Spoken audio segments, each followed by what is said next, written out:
আমরা মাদকদ্রব্য নিয়ন্ত্রণ অধিদপ্তরের জয়পুরহাট জেলা কার্যালয়ে জয়পুরহাট থেকে এসেছি।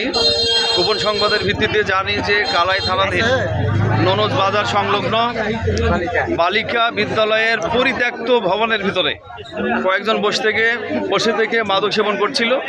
এই সংবাদের ভিত্তিতে আমরা দ্রুত এখানে আসি।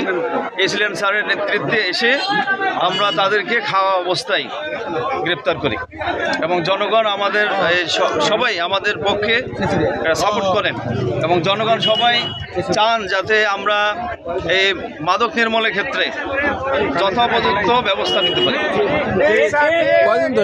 আমরা ধরেছি 6 জনকে, 6 জন মাদক সেবীকে ধরেছি। আমাদের কাছে আশা